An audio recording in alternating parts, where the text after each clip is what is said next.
उद्धवजी पुन्हा आपलं स्वागत. आपण साधारण पहिल्या भागामध्ये अनेक राष्ट्रीय प्रश्नांवरती आपली मतं व्यक्त केली परखडपणे नेहमीप्रमाणेच. पण शेवटी महाराष्ट्र ज्यात एक राष्ट्र आहे आणि हे महाराष्ट्र नेहमी या देशाला दिशा देण्याचं काम करत आलं आणि गेल्या साधारण 50 वर्षाच्या राजकारणामध्ये यात ठाकरे कुटुंब आणि शिवसेना यांची भूमिका अत्यंत महत्त्वाची राहिली. नरेंद्र मोदी या देशावर 10 वर्ष राज्य करतात, म्हणजे सुरू आहे त्यांचा अजून कारभार. आणि ह्या 10 वर्षाला त्यांच्या अंधभक्ताने आणि स्वतः मोदी यांनी अमृतकाळ हा अमृतकाळ होता किंवा आहे असं ते नाव देतात. अमृतकाळ हा खरोखर अमृतकाळ होता. आपण जर का अगदी इतिहासात मागे गेलो तरी छत्रपती शिवाजी महाराजांनी सुद्धा सुरत लुटली होती. हो, कारण काही तिथले व्यापारी हे इंग्रजांना मदत करत होते. त्यांच्या वखारी लुटल्या होत्या. कदाचित तिथपासूनचा हा राग ह्या दोघांच्या मनात आहे का? संयुक्त महाराष्ट्राचा जो लढा झाला त्या लढ्यात माझे आजोबा प्रबोधनकार हे त्या पहिल्या 5 महत्त्वाच्या नेत्यांमधले एक होते. पंचक. अर्थात तेव्हा शिवसेना नव्हती, पण त्या लढ्यात मी वडील हा कारण शब्द वापरतो, शिवसेना नव्हती. शिवसेना प्रमुख ते नंतर झाले, पण व्यंगचित्रकार होते. माझे काका श्रीकांत ठाकरे हे होते. तो लढा संयुक्त महाराष्ट्राचा जेव्हा पेटला होता तेव्हा मोरारजी देसाई, आता मोरारजी भाई कुठून आले होते तुम्हाला सगळ्यांनाच माहिती आहे. त्यांनी पोलिसांना ऑर्डर दिल्या होत्या की मी तुम्हाला बंदुकीच्या गोळ्या माणसांना मारायला दिलेल्या आहेत. आणि असं म्हणतात की त्यावेळेला त्यांनी गोळ्या किती झाडल्या आणि किती माणसं मेली याचा हिशोब विचारला होता असं म्हणतात. गोळ्या वाया का घालवल्या. आणि तो लढा सगळं तुम्हाला कल्पना आहे. चिंतामणराव देशमुख हा एक नरवीर होता. त्यांनी तेव्हा लोकसभेत हा प्रश्न विचारला होता नेहरूंना की तुम्ही ह्या गोळीबाराची न्यायालयीन चौकशी करा. त्या चौकशीला नकार दिल्यानंतर त्यांना ठणकावलं होतं की याचा अर्थ असा की तुमच्या मनात माझ्या महाराष्ट्राबद्दल आकस आहे, मी तुमच्या मंत्रिमंडळात राहू शकत नाही, राहू इच्छित नाही, हा घ्या माझा राजीनामा. आता काय झालेलं आहे की हा महाराष्ट्राबद्दलचा एवढा आकस समोर दिसत असताना सुद्धा आता चिंतामणराव कोणीच दिसत नाही आहे. सगळे लेचेपेचे आणि घालीन लोटांगणवाले आहेत. म्हणजे काय महाराष्ट्र लुटला तर लुटा, हे सगळे लोटांगणवीर आहेत. हो, तोच आकस जो आहे तो आकस आता काढतायत. बरं, म्हणजे आता दाखवायला महाराष्ट्राबद्दलचं प्रेम हे उतू जाते. सभा घेत आहेत, रोड शो करतायत. महाराष्ट्र जेव्हा संकटात होता, महाराष्ट्रावरती जेव्हा नैसर्गिक आपत्त्या आल्या, जेव्हा मी मुख्यमंत्री होतो, निसर्ग वादळ आलं, टोकते आलं, त्यावेळेला कधीही मोदीजी किंवा शहाजी इकडे महाराष्ट्रात आले नाहीत. एका पैशाने कधी त्यांनी काही मदत केलेली नाही. आणि मग हा महाराष्ट्र बदनाम करायचा. महाराष्ट्रामध्ये सगळं काही वाट लागलेली आहे. महाराष्ट्रातली घरंदाज कुटुंब बदनाम करायची, नेतृत्व खतम करायचं, नेतृत्वाच्या कुटुंबियांना बदनाम करायचं, पक्ष फोडायचे, उद्योगधंदे पळवायचे. महाराष्ट्र एवढा वाईट आहे असं चित्र केल्यानंतर महाराष्ट्रात उद्योगधंदे येऊच नयेत. आणि महाराष्ट्र जे सेनापती बापटांनी म्हटलं होतं की महाराष्ट्र आधार या भारताचा, तो आधार लुळा पांगळा करायचा, त्याच्या डोक्यावरती आपण बसायचं. मुंबई हे देशातलं सगळ्यात जास्त कर भरणारं शहर, आर्थिक राजधानी म्हणा, आर्थिक केंद्र म्हणा, तिच्याकडनं सगळे कॉर्पोरेट ऑफिसेस गुजरातला घेऊन गेले. टेक्स्टाईल कमिशनरेट जी होती ती पण ते दिल्लीला घेऊन गेले. एअर इंडियाचं ऑफिस घेऊन गेले. अनेक आता हिरे बाजार घेऊन गेले. वित्तीय केंद्र जे काँग्रेस सरकारने दिलं होतं त्या वित्तीय केंद्राच्या जागी जिथे मी मुख्यमंत्री असताना फील्ड हॉस्पिटल उभारलं होतं आणि हजारो लाखो जण तिकडे वाचले होते, सरकार पाडलं. आणि पहिला निर्णय कोणता घेतला असेल तर ते केंद्र पाडून टाकून ती जागा ताबडतोब बुलेट ट्रेनच्या घशात घातली. आता बुलेट ट्रेनचा उपयोग मराठी माणसाला काय होणार आहे? गुजरातला होणार. आणि गुजरातबद्दल माझं पुन्हा सांगतो, गुजरातबद्दल माझंही नाही, पण मोदी गुजरात आणि संपूर्ण देश यांच्यामध्ये एक भिंत उभी करतात. आणि हा महाराष्ट्राबद्दलचा जो आकस आहे की मुंबईला भिकेला लावायचं, म्हणजे मुंबईच्या 90,000 कोटींच्या ज्या ठेवी होत्या त्यातल्या आता किती तोडल्या असतील FD, हा एक विचार आता कळेल आपल्याला, यांचं सरकार गेल्यानंतर त्याची चौकशी लावू. उद्धवजी, नाही, त्याचा परिणाम असा होणार आहे की या ज्या ठेवी असतात त्यातनं कामगारांचे पगार असतील, त्यांचे ग्रॅच्युइटी असेल, प्रॉव्हिडंट फंड असेल, इतर काही असतील, ठेवीदारांच्या ठेवी असतात. ते एक आर्थिक आणि कवच होतं. कोस्टल रोड, कोस्टल रोड जे स्वप्न अगदी मी अभिमानाने किंवा अहंकाराने सांगेन मी दाखवलं, माझ्या मुंबई महापालिकेने ते पूर्ण केलं, त्याचं श्रेय सुद्धा तुम्ही घेताय. आणि कॉन्ट्रॅक्टरसाठी जवळपास 1,00,000 कोटीची कामं त्याला त्यांनी तत्वता मान्यता दिली. म्हणजे 90,000 कोटी जाऊन पुन्हा 1,00,000 कोटीचं म्हणजे 10,000 कोटी त्याच्यावरती चढले. मग पुन्हा मुंबईच्या सफाई कामगारांना वगैरे पगार कुठून येणार? ही सगळी लूट करता यावी म्हणून शिवसेना फोडली असं आपल्याला नक्कीच म्हणायचं आहे, माझा आरोप आहे तो.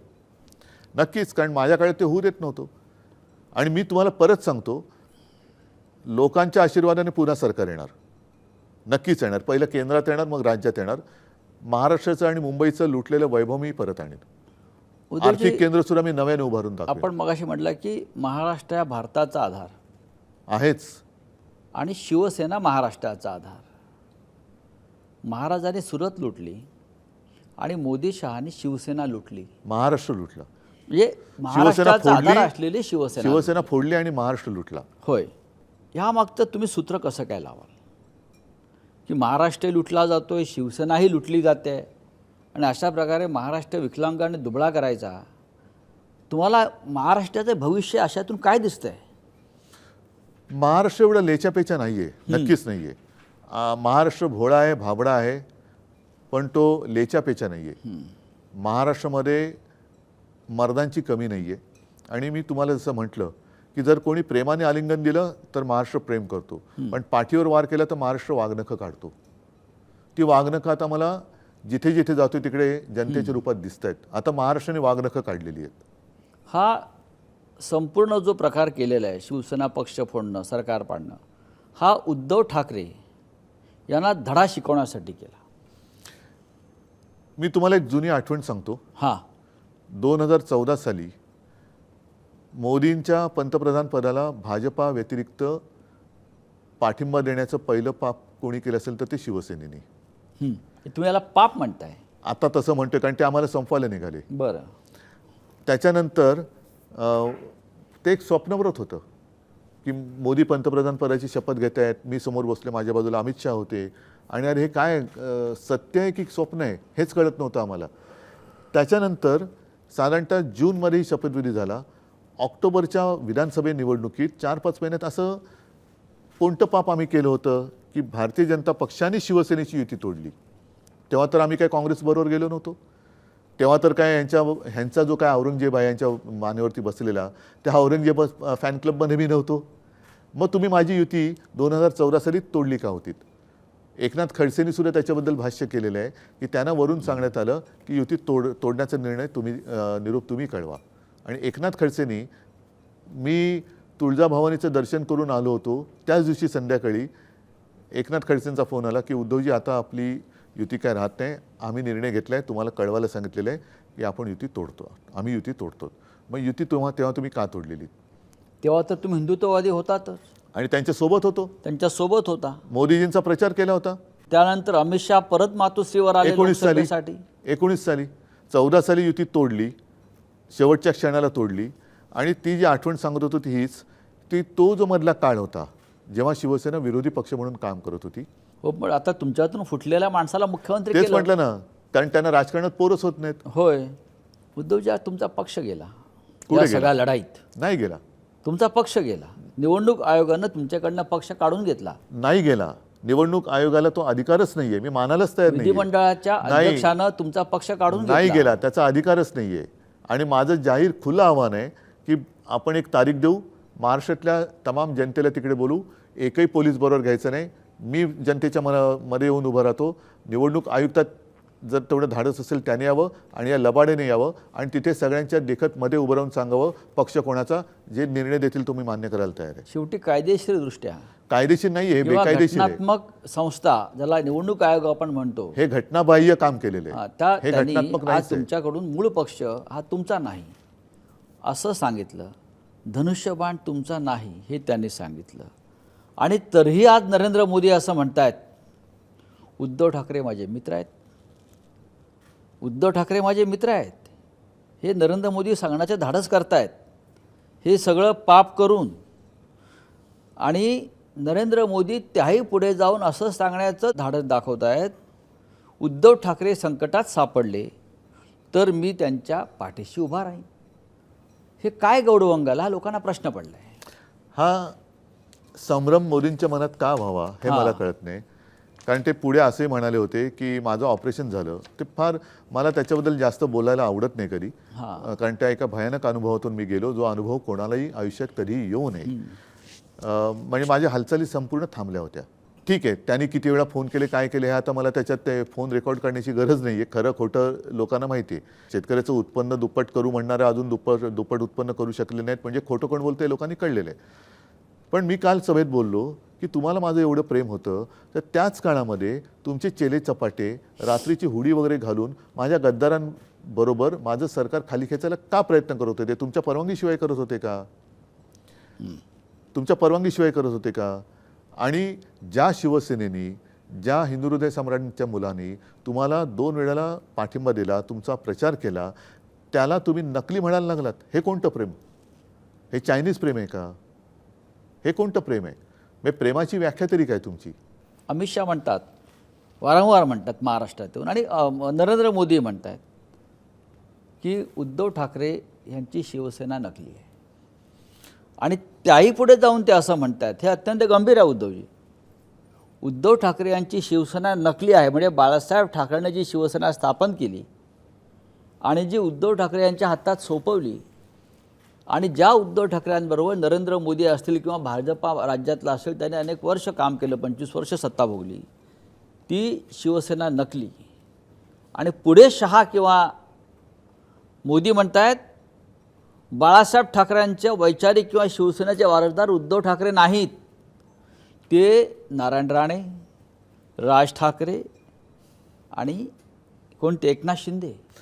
श्यामाप्रसाद मुखर्जींनी त्यावेळेला बंगालच्या फाळणीला पाठिंबा दिला होता.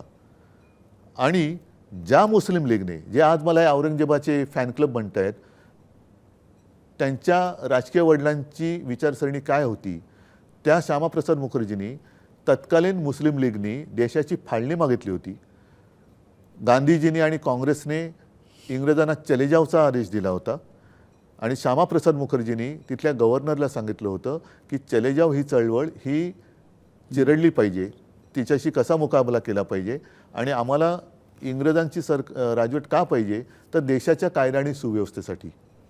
म्हणजे तत्कालीन मुस्लिम लीगच्या फजलुल हक यांच्या मंत्रिमंडळात श्यामाप्रसाद मुखर्जी 11 महिने अर्थमंत्री होते. याचा अर्थ तुम्ही काय सांगाल? आणि त्यांनी मला हिंदुत्व शिकवावं, त्यांनी बाळासाहेबांचे विचार मला शिकवायचे आणि त्यांच्याकडनं मी शिकायचे. हा कोणता प्रकार? म्हणजे एक तर तुम्ही स्वातंत्र्य लढ्यात कुठे नव्हता, ते कुठेच नव्हते. स्वातंत्र्य लढ्यामध्ये जी काँग्रेस उतरली होती, ती काँग्रेस नको म्हणून देशाची फाळणी मागणाऱ्या तत्कालीन मुस्लिम लीगच्या बरोबर तुम्ही मांडीला मांडी लावून बसलात. बंगालच्या फाळणीला तुम्ही तेव्हा पाठिंबा दिलात, चले जावला विरोध केलात. तुमच्याकडनं मी काय शिकायचं? काही दिवसातलं नरेंद्र मोदींची वक्तव्य पाहता तुमच्याविषयी अत्यंत प्रेमानं भरभरून बोलतायत. ते लोकांना आश्चर्य वाटते त्याच्यामुळे. म्हणजे लोकांना वाटते शिवसेनेत येतात की काय? हां, ते शिवसेनेत येतात की काय, नकली सेनेविषयी एवढं प्रेम त्यांना का उफाळून येत आहे? तर त्याच्यामागचं असं सांगितलं जातं, एक सूत्र, काही जाहीरपणे सूत्र झालं आहे की मोदी यांनी तुमच्याविषयी गोड बोलून उद्याच्या निकालानंतर एक खिडकी तुमच्यासाठी उघडली. उद्या जर कुठली गरज खिडकी? पडली तर शिवसेनेच्या पाठिंब्यावर आम्ही सरकार बनवू का? तुम्ही पिक्चरचे सेट पाहिलेत कधी? हो. त्याच्यात म्हणजे मला बाळासाहेबच मला घेऊन गेले होते युनिव्हर्सल स्टुडिओ. हां आणि तिकडे असे छान सेट केले, जसं आपल्या नितीन देसाईंनी पण केलेले. हां. त्याच्यामध्ये अशा भिंती, खिडक्या, आणि त्या खिडकीतनं पाठी बघितलं तर टेकू लावलेले असतात, आत काहीच नसतं. हां. अशा खिडकीचा काय उपयोग आहे? तर ती खिडकी उघडली आहे किंवा फट, दरवाजाची फट उघडली आहे, गरज पडली तर आम्ही एकत्र येऊ शकतो. मी फटीतनं नाही जाणार. असा संभ्रम मी आता निर्माण केलाय. माझ्या महाराष्ट्राचं अभिमानाचं, स्वाभिमानाचं, अस्मितेचं वेगळंच एक मंदिर बांधतोय. त्याच्यामुळे मला या फटींची आणि खिडक्यांची गरज नाही. देशातलं संविधान धोक्यात आहे, अशा प्रकारचं वातावरण संपूर्ण देशात निर्माण झालं. आपलं काय मत आहे?